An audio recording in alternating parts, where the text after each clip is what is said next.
I haven't talked to anyone about this and it's just been eating away at me. Just needed to let it all out. Okay, so my wife is on a business trip and I miss her really bad in many ways. Though very much so sexually. I don't like to masturbate to porn because of my beliefs. However, I am a visual kind of guy and it's hard to get off on fantasy alone. I remember that she had said she had nude pics of herself on her dead laptop. She did warn me that these were for another guy and that there were pics of him on there too. I figured I could handle this, and decided to go digging for the pics using special recovery tools I have. So I find the pics and like she said there was one of him on there. Now this guy was a married man going through a divorce when she met him. When I met her she was sorta seeing him and I became the other man to the mistress of a married man. Kinda weird. Anywho, I got curious about their chatting history. So I proceeded to use some specialized software to decode the DAT file of her Yahoo Profiles chat logs. I found several chats with several guys all months or years before we even knew of each other's existence. These chats were pretty explicit. Some were with guys she only met and chatted with online.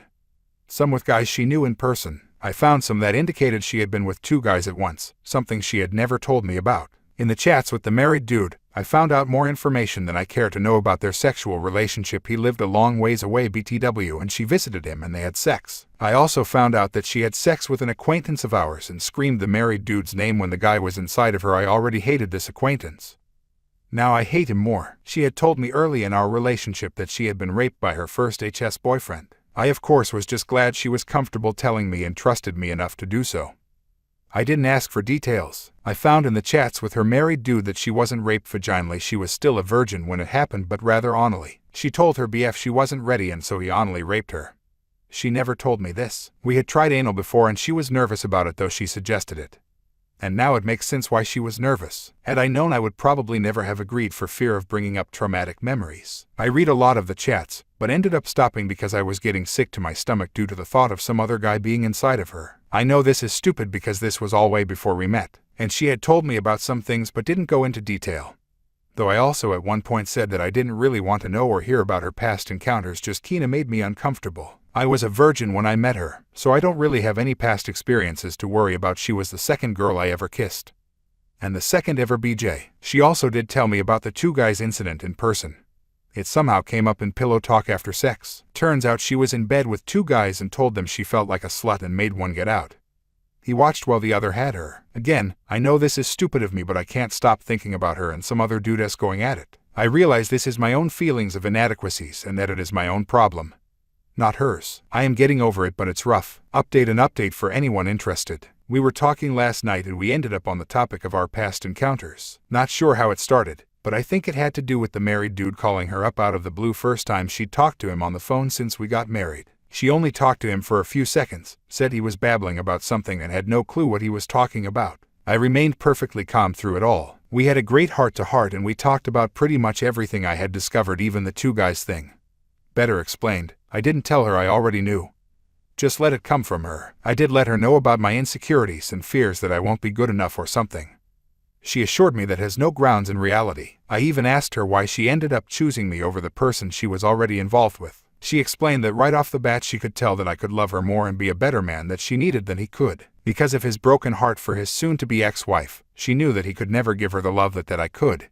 He never loved her with the same passion. This was great to hear as well and was a great self-image booster. It was a great night. We spent hours just talking. The whole thing was very intimate and we both feel much better for having talked about it all. Thanks everyone who had constructive and honest advice. Sometimes the best advice is the most honest and hardest to hear.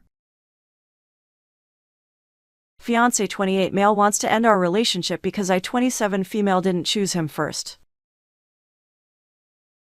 I'm sorry if this whole thing sounds a little rushed, but my fiancé Ryan, who I've been with for 7 years, told me today that he's not sure whether he wants to be with me anymore, and I realize it may sound stupid, but I love him so much. It feels like my world is falling apart around me. I don't know what I can do. This all started a couple days ago when we were celebrating our anniversary. We invited a bunch of people, including one of my closest friends, Ellie. She noticed my fiancé being affectionate towards me and made some stupid comment about how she told me so that Ryan would be better for me than my ex Andy. My fiancé was a little confused and asked Ellie what she meant. Back when I was in college, Andy and Ryan both asked me out to the same event. I'd known Ryan since high school and we'd always had a thing, but we weren't a couple. On top of that, he went to another college that was a half-hour drive away from me. Andy went to my college, his dorm was a 5-minute walk away, and he was someone completely new. I began to feel like my relationship with Ryan wouldn't be exciting enough because we already knew almost everything about each other. With the added headache of being half an hour away from each other, despite Ellie's protests, I decided to go with Andy. I know my reasoning is beyond stupid, but I never thought that this decision had the potential to blow up my future. Ryan was already hurt that I declined his request to go on a date. I didn't want to make him feel worse by telling him that I was going with someone else, not that it mattered because he stopped talking to me for about 6 months. During this time, it became obvious that me and Andy weren't right for each other, so we ended it. When me and Ryan began talking again, I realized how much I missed him and that he was perfect for me, so I asked him out. He was overjoyed, and that's how we got to this point. For the rest of the party, I could tell that his mood was off. He kept pulling away from my kisses, touches, and responded to me with short one-sentence answers. After the party, when I asked him what was wrong, he just said that he felt sick. For the next 2 days, he continued to be cold and distant. I had no idea what was happening, so I waited patiently for him to become comfortable enough to tell me. Today, he told me the reason he'd been acting off. From the story, it sounded like I had kept him as my backup or plan B in case my relationship with Andy failed, and that it was especially messed up since we'd obviously had feelings for each other long before then. He also said that he deserved to be someone's first choice. I thought that this was just an insecurity that we could get through, but then he went on to say that he's not sure whether he can see our relationship in the same light anymore, so it might be best if we split up.